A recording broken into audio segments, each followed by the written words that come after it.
আসসালামু আলাইকুম। বন্ধুরা, আশা করছি আল্লাহর রহমতে আপনারা সবাই অনেক ভালো আছেন।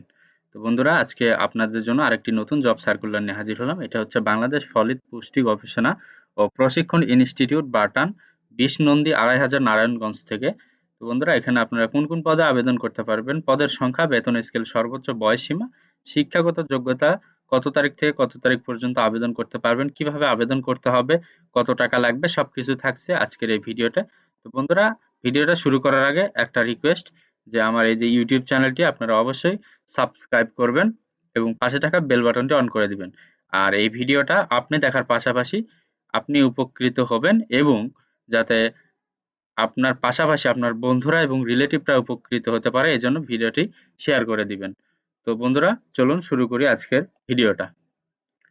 তো এখানে দেখেন যে আপনারা কোন জেলা থেকে আবেদন করতে পারবেন এখানে দেওয়া আছে যে বাংলাদেশ ফলিত পুষ্টি গবেষণা প্রশিক্ষণ ইনস্টিটিউট বাটানের অধীনস্থ রাজস্ব খাতভুক্ত নিম্নবর্ণিত ৯টি ক্যাটাগরির মোট ৩৪টি শূন্য পদে জনবল নিয়োগের নিমিত্তে বিজ্ঞপ্তিতে বর্ণিত নিয়মাবলী শর্ত সাপেক্ষে বাংলাদেশের প্রকৃত স্থায়ী নাগরিকের নিকট হতে মানে এখানে বলা আছে বাংলাদেশের সকল জেলা থেকে এখানে আবেদন করতে পারবেন। তো এখানে আপনারা ১ম যে পদে আবেদন করতে পারবেন এটা হচ্ছে মুখ্য বৈজ্ঞানিক কর্মকর্তা। পদের সংখ্যা এখানে ২ টি, বেতন স্কেল ৫০,০০০ থেকে ৭১,২০০। এখানে সর্বোচ্চ বয়সসীমা ধরা হয়েছে ৪৯ বছর। শিক্ষাগত যোগ্যতা পুষ্টি ও গার্হস্থ্য অর্থনীতি ও খাদ্য পুষ্টি ও পরিকল্পনা বিষয়ে স্নাতকোত্তর বা ডিগ্রি সহ মাস্টার অব ফিলোসফি অ্যানিমেল বা master of presentational studies MPS degree এবং সরকারি বা আধা সরকারি বা স্বায়ত্তশাসিত প্রতিষ্ঠানে ফলিত পুষ্টি ও গবেষণা ও প্রশিক্ষণ কাজে ১৭ বছরের বাস্তব অভিজ্ঞতা অথবা সংশ্লিষ্ট বিষয়ে পিএইচডি ডিগ্রি এবং সরকারি বা আধা সরকারি বা স্বায়ত্তশাসিত প্রতিষ্ঠানে ফলিত পুষ্টি বিষয় উন্নয়ন অথবা গবেষণা প্রকল্প প্রণয়ন, বাস্তবায়ন ও ব্যবস্থাপনা বিষয়ে ১৫ বছরের বাস্তব অভিজ্ঞতা থাকতে হবে। এরপরে এখানে ২য় যে ক্যাটেগরিতে লোক নিবে এটা হচ্ছে উপপরিচালক, পদ সংখ্যা ১ টি। এখানে বেতন স্কেল ৪৩,৩০০ থেকে ৬৯,৮৫০ টাকা। এখানে বয়সসীমা ৪০। এখানে শিক্ষাগত যোগ্যতা প্রথম শ্রেণী বা সমমানের সিজিপিএতে স্নাতকোত্তর ডিগ্রি অথবা দ্বিতীয় শ্রেণী বা সমমানের সিজিপিএতে স্নাতক সম্মান ডিগ্রি সহ দ্বিতীয় শ্রেণী বা সমমানের সিজিপিএ বা স্নাতকোত্তর ডিগ্রি। সরকারি বা আধা সরকারি বা স্বায়ত্তশাসিত প্রতিষ্ঠানে প্রশাসনিক কাজে ১২ বছরের বাস্তব অভিজ্ঞতা থাকতে হবে। এখানে শিক্ষা জীবনে একটি প্রথম বিভাগ এবং শ্রেণী থাকিতে হবে, তবে কোনো পরীক্ষায় ৩য় বিভাগ বা শ্রেণী গ্রহণযোগ্য হবে না। এরপরে যে পদে লোক নিবে সেটা হচ্ছে ঊর্ধ্বতন বৈজ্ঞানিক কর্মকর্তা। এখানে পদ সংখ্যা ২ টি। বেতন স্কেল ধরা হয়েছে ৩৫,৫০০ থেকে ৬৭,০১০ টাকা। সর্বোচ্চ বয়সসীমা ৪০ বছর। এখানেও ওইগুলাই শিক্ষাগত যোগ্যতা চেয়েছে। পুষ্টি বা খাদ্য ও পুষ্টি পরিকল্পনা বা গার্হস্থ্য অর্থনীতি বা ফুড টেকনোলজি বা প্রাণ রসায়ন বা কৃষি বা উদ্ভিদ বিজ্ঞান বা মৎস্য বা আ পশুপালন বা পরিসংখ্যান বিষয়ে ২য় শ্রেণী বা সমমানের সিজিপিএতে স্নাতকোত্তর ডিগ্রি বা মাস্টার অব ফিলোসফি, এমফিল বা masters of professional studies MPS degree. সরকারি বা আধা সরকারি বা স্বায়ত্তশাসিত প্রতিষ্ঠানে ফলিত পুষ্টি গবেষণা প্রশিক্ষণ ব্যবস্থার বিষয়ে প্রথম শ্রেণী পদে ১২ বছর চাকরির অভিজ্ঞতা থাকতে হবে। এরপর যে পদে লোক নিবে সেটা হচ্ছে প্রোগ্রামার। এখানে পদ সংখ্যা ১ টি। এখানে বেতন স্কেল ধরা হয়েছে ৩৫,০০০ থেকে ৬৭,০১০ টাকা। এখানে সর্বোচ্চ বয়সসীমা ধরা হয়েছে ৩৫ বছর। এখানে বলা হয়েছে শিক্ষাগত যোগ্যতা সরকারি প্রতিষ্ঠানে কম্পিউটার পার্সোনাল নিয়োগ বিধিমালা ২০১৯ অনুযায়ী কোনো স্বীকৃত বিশ্ববিদ্যালয় হতে computer science and engineering technical এবং electronics engineer information and communication technology সংশ্লিষ্ট বিষয়ে ন্যূনতম দ্বিতীয় শ্রেণী বা সমমানের সিজিপিএ ৪ বছর মেয়াদী স্নাতকোত্তর বা সমমানের ডিগ্রি।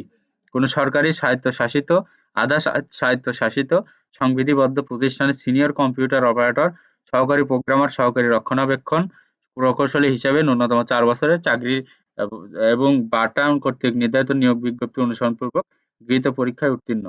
এখানে ৫ নাম্বার যে পদে লোক নিবে এটা হচ্ছে বৈজ্ঞানিক কর্মকর্তা। এখানে পদ সংখ্যা ২২ টি।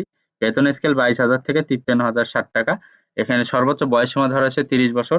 এখানে শিক্ষাগত যোগ্যতা পুষ্টি বা খাদ্য ও পুষ্টি পরিকল্পনা বা গার্হস্থ্য অর্থনীতি বা ফুড টেকনোলজি বা প্রাণ রসায়ন বা কৃষি বা উদ্ভিদ বিজ্ঞান বা মৎস্য বা পশুপালন বা পরিসংখ্যান বিষয়ে ২য় শ্রেণী বা সমমানের সিজিপিএতে স্নাতকোত্তর ডিগ্রি বা মাস্টার্স অব ফিলোসফি অ্যানিমেল বা masters of professional studies MPS degree এবং শিক্ষা জীবনে একটিতে প্রথম বিভাগ বা শ্রেণীতে থাকিতে হবে। পরীক্ষায় তৃতীয় বিভাগ বা শ্রেণী গ্রহণযোগ্য হবে না। এরপরে এখানে আরো যে পদে লোক নেবে এটা হচ্ছে সহকারী প্রকৌশলী ইলেকট্রনিক্স, পদের সংখ্যা ১টি, বেতন স্কেল ২২,০০০ থেকে ৫৩,০৬০ টাকা। এখানে সর্বোচ্চ বয়সসীমা ৩০, তড়িৎ কৌশল বিষয়ে দ্বিতীয় শ্রেণী বা সমমানের সিজিপিএ বা স্নাতকোত্তর ডিগ্রি থাকতে হবে। এখানে ৭ নম্বর যে পদে লোক নেবে সহকারী বৈজ্ঞানিক কর্মকর্তা, এখানে ৩ জন নিবে। এখানে সর্বোচ্চ বয়সসীমা ৩০ বছর, বিজ্ঞানে শিক্ষাগত যোগ্যতা বিজ্ঞানের দ্বিতীয় শ্রেণী বা সমমানের সিজিপিএতে স্নাতকোত্তর সম্মান ডিগ্রি বা কৃষি বা মৎস্য ও পশুপালন বিষয়ে ডিপ্লোমা। এখানে ৮ নম্বর যে পদে লোক নিবে উপসহকারী প্রকৌশলী ইলেকট্রনিক্স, এখানে পদ সংখ্যা ১টি। এখানে বেতন স্কেল ১৬,০০০ থেকে ৩৮,৬৪০ টাকা। এখানে সর্বোচ্চ বয়সসীমা ৩০ বছর, শিক্ষাগত যোগ্যতা তড়িৎ কৌশল বিষয়ে দ্বিতীয় শ্রেণীর ডিপ্লোমা। এখানে আরেক যে ৯ নম্বর যে পদে লোক নেবে সেটা হচ্ছে উপসহকারী প্রকৌশলী সিভিল, পদের সংখ্যা ১টি, বেতন স্কেল ১৬,০০০ থেকে ৩৮,৬৪০, সর্বোচ্চ বয়সসীমা ৩০। এখানে শিক্ষাগত যোগ্যতা পুরকৌশল বিষয়ে দ্বিতীয় শ্রেণীর ডিপ্লোমা। এখানে অনলাইনে আবেদনের জন্য ফি জমা দেওয়ার তারিখ হচ্ছে ১৪ ফেব্রুয়ারি ২০২৪ সকাল ৯ ঘটিকা ও অনলাইনে আবেদনের শেষ তারিখ হচ্ছে ২৯ ফেব্রুয়ারি ২০২৪ সন্ধ্যা ৬ ঘটিকা।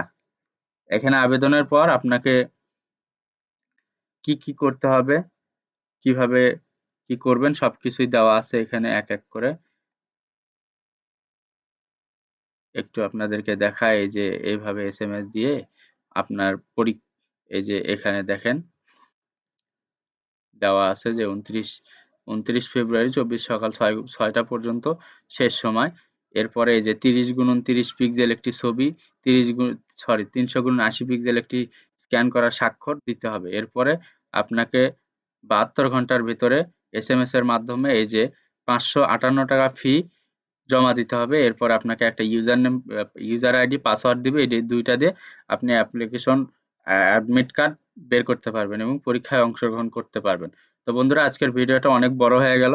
যদি ধৈর্য ধরে ভিডিওটা দেখে থাকেন অবশ্যই আপনাকে ধন্যবাদ জানাই, এবং পাশাপাশি যদি আপনি এই ভিডিওতে দেখে উপকৃত হতে পারেন অবশ্যই আমার এই ইউটিউব চ্যানেলটি সাবস্ক্রাইব করে রাখবেন, এবং আপনি উপকৃত হওয়ার পাশাপাশি আপনার বন্ধুদের উপকৃত করতে অবশ্যই এই ভিডিওটি শেয়ার করে রাখবেন। তো সবার জন্য অনেক অনেক শুভকামনা। সবাই ভালো থাকবেন, সুস্থ থাকবেন। আল্লাহ হাফেজ।